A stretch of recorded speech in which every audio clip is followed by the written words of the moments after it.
Did you know that your baby is developing memory from as young as 2 or 3 weeks of age? A baby as young as 2 or 3 weeks will remember your smell. You've asked me lots of questions that many parents have about the young child growing up, and I'm here to answer them. I'm Professor Frank Oberklade, and this is my mini parenting masterclass.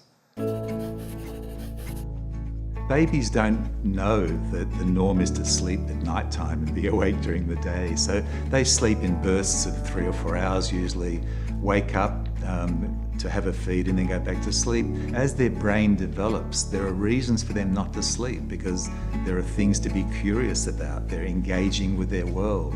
Parents are talking to them, are reading to them. So they get into that sort of predictable pattern of being awake for longer periods of time, engaging and interacting with their parents and caretakers and the world around them, and then falling asleep again. For some time, a number of years ago, it was thought that babies being exposed to classical music made them smarter. There's no real evidence that babies listening to classical music makes them more intelligent. On the other hand, it certainly doesn't hurt. So if parents want to introduce music into the household, that's a great idea because as parents calm, as they enjoy the music, that feeling is passed on to their infant and they'll be calm as well. So there are lots of reasons why music is good for young children. Being smarter is not one of them. A baby will get all the nutritional needs they need from breast milk, and we say that it's really important for mothers to try to breastfeed. After that, that's when there's a danger period for some children in some countries where there's food insecurity, where the quality, the diversity isn't there, where there isn't enough food to put on the table. That can result in both cognitive stunting, that is, the child is delayed from a developmental point of view, but also from a physical point of view. There's pretty good research evidence now about the importance of touch in newborn babies, not just for human beings, but in fact all animal species. We talk sometimes about kangaroo care, about placing a newborn baby on the mother from a very early stage, and that's comforting for the child, it's calming for the mother. So for lots and lots of reasons, touch is extraordinarily important. Children are innately curious. They want to explore their environment. You know, everything's so new.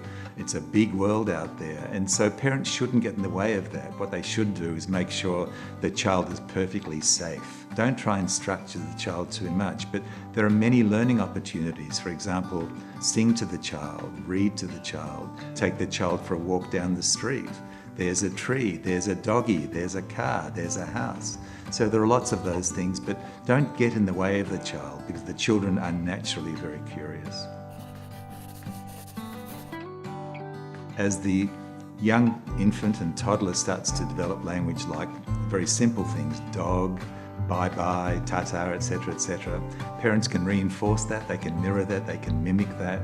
Young children love repetition, so to hear the same song again and again, to read the same book again and again, they'll start to see what the patterns of language are. So we encourage parents to talk to young children a lot, to sing to young children. At the same time, don't dominate the conversation, take turns. We sometimes name that as sort of serve and return. The child says something, the parent says something. Often mirroring what the child says is very important. In those early years of life, what babies need is responsive caring. They need a nurturing environment. They need parents that are tuned in to the young child.